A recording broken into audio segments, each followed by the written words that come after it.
Hi guys, welcome back to IELTS Master. This is video number 48 already. We only have two more and then we'll finish off. Today we will continue to discuss writing task 2. And in terms of content, we will cover articles in English and how you can write a conclusion. That's it. Articles and writing the conclusion, 2 points of knowledge that we will be talking about in the next few minutes. Actually very simple. Now we're going to start off with articles. Everybody knows what an article is, right?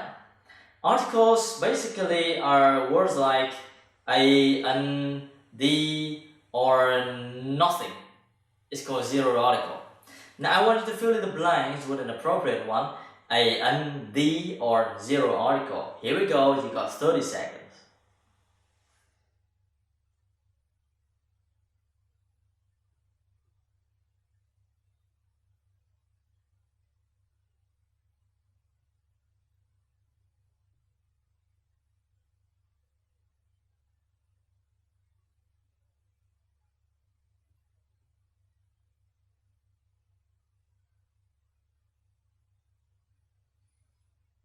Okay, let's check on the answer. Very easy, right?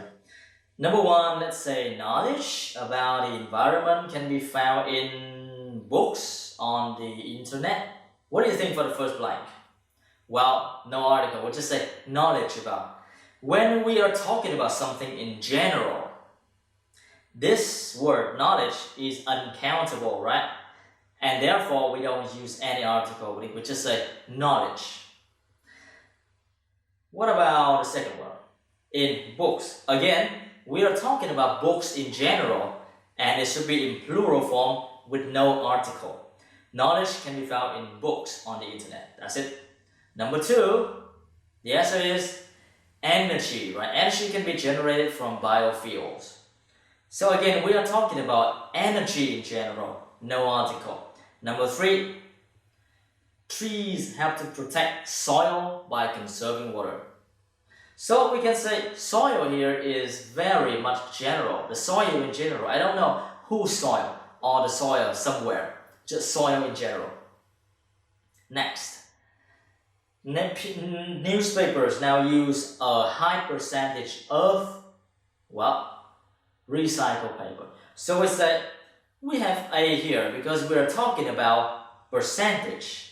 A percentage. Actually, it means something like 1 high percentage. This word is countable and it is singular. Therefore, you need A here when you are talking about it for the first time.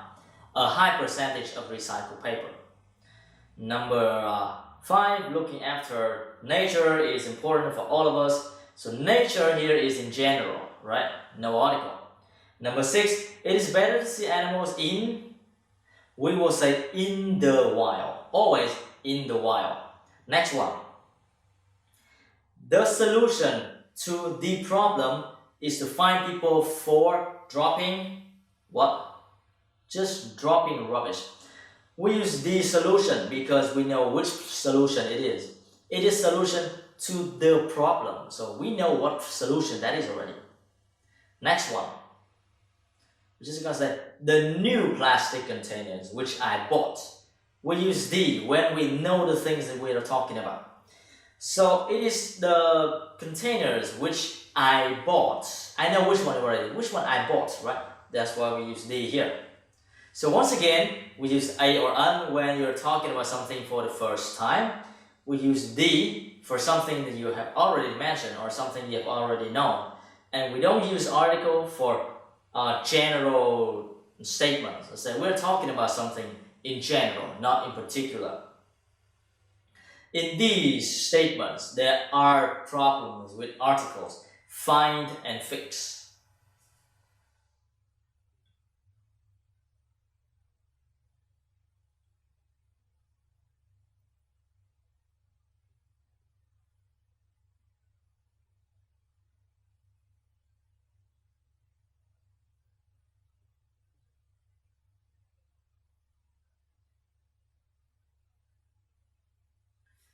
I think we are ready to discuss it now. Number 1, what is the problem? Well, It creates trouble. We don't say it creates the trouble, just create trouble. Number 2, which one is wrong? Well, the government should tax cars. Well, cars in general, so we don't have D. Next one, in near future.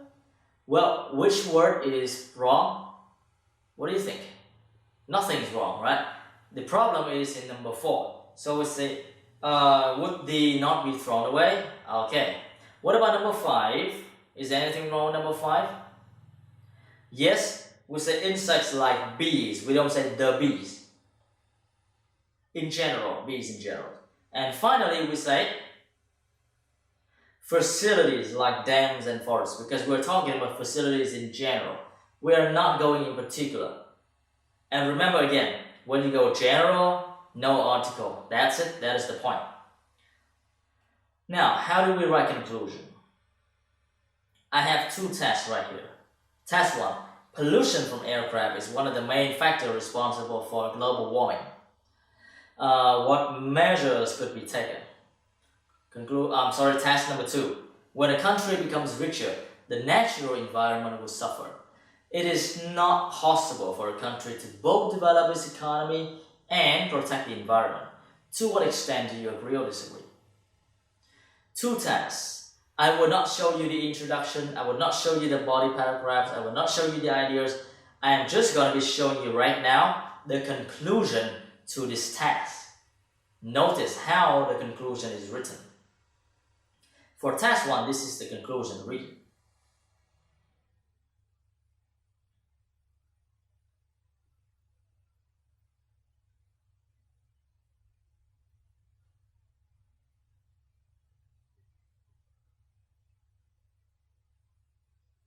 Alright, when the writer composes this conclusion, he uses the phrase all in order to introduce, to signal to the reader that this is my conclusion. So all in all, I feel that imposing higher taxes on airlines is unavoidable and blah blah blah, something else, right? For the second one,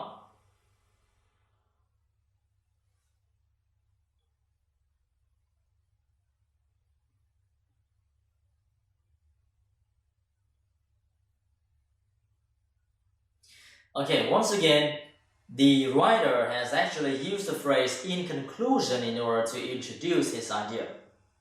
This is the conclusion. So I say in conclusion, blah blah blah. I do not agree that developing a country's economy has involved something. Okay? So we understand for now that when you write a conclusion, you need to give a signal. What else is necessary? When you write a conclusion, remember to state your important or your most important idea once again. That means if you say that you agree in the introduction, now when you come to the conclusion, you say that one more time, right?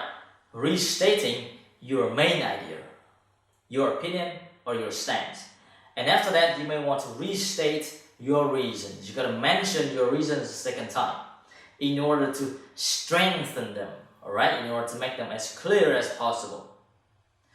Some useful phrases to wrap things up include to sum up, or in general, or all in all, or overall, or all things considered. You can use any one of them. They are all the same by value. Okay. Now, one important thing when you write a conclusion is to avoid extreme statements. What is an extreme statement? An extreme statement is like this. A healthy economy and a healthy environment can exist together. When you say they can't exist together, that means you are taking an extreme opinion. Firm, very clear. However, we should try to avoid this in an IELTS essay because the law of politeness and the law of indirectness asks us to use language that is not so to the point. We're going to have to add a phrase like, there is no reason why a healthy economy and a healthy environment cannot exist together, right? So we are using here actually double negative. No reason why cannot, alright? This is going to make your language sound more soft and polite to the reader, okay? Now, I want you to just try something. It's going to be fun. we have sentences 1, 2, and 3. Try to avoid the extreme statements by changing the structure. Here we go.